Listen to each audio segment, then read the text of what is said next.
இன்னைக்கு நம்ம பார்க்க போகிற டாபிக் என்னன்னா six island syndrome. Six island சிண்ட்ரோம்னா என்னன்னா அவ்வளோ பெரிய விஷயமா நார்மலானது. சிக்ஸ் ஐலண்ட் சிண்ட்ரோம்ன்றது நம்ம எஸ்ஏ நோட்ல இருக்க இம்பல்ஸ் வந்து ரொம்ப வீக்காக இருக்கும். எஸ்ஏ நோட்ல இருந்து ஏவி நோடுக்கு வந்து இம்பல்ஸ் ட்ரான்ஸ்ஃபரே ஆகாது. அதுதான் சிக்ஸ் ஐலண்ட் சிண்ட்ரோம். இதில் வந்து ஹார்ட் ரேட் ஃபாஸ்ட்டாக இருக்கலாம், ஸ்லோவாக இருக்கலாம், இல்லை காம்பினேஷனாக இருக்கலாம்.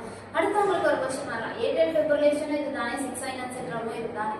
ஏட்ரியல் ஃபிப்ரிலேஷன் என்னன்னா irregular ஹார்ட் பீட்டாக இருக்கும். சிக்ஸ் ஐலண்ட் சிண்ட்ரோம்னா என்னன்னா எஸ்ஏ நோட்ல ஒர்க்கே பண்ணாது.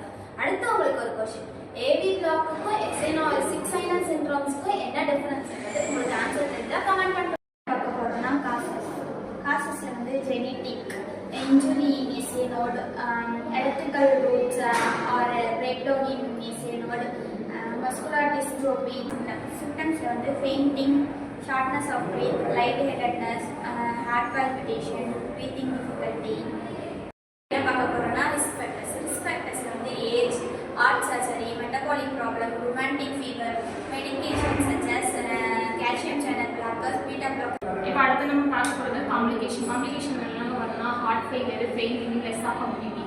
பார்க்க போகிறது என்னென்னா டயக்னோசிஸ். என்ன டெஸ்ட் எல்லாம் எடுக்கணும்னா ECG, electrolytes, heart rhythm monitoring, stress. பார்க்க போகிற டாபிக் என்னன்னா ட்ரீட்மெண்ட் வந்து என்னென்ன பார்ப்போம்னா பெர்மனன்ட் பேஸ் மேக்கர் மாற்றும், ஹார்ட் ரேட் வந்து இன்க்ரீஸ் பண்ணுறதுக்கு மெடிடேஷன் கொடுப்போம், அப்புறம் கேத்தீட்டர் அப்ளிகேஷன் கொடுப்போம். அடுத்து வந்து ப்ரிவென்ஷன், இந்த டிசீஸ் எப்படி ப்ரிவென்ட் பண்ணணும், அதுக்கு வந்து avoid smoking, life style stress manage பண்ணணும், அப்புறம் ஹெல்தி டயட் பண்ணணும், ஆல்கஹால் கன்சம்ஷன் பண்ணக்கூடாது.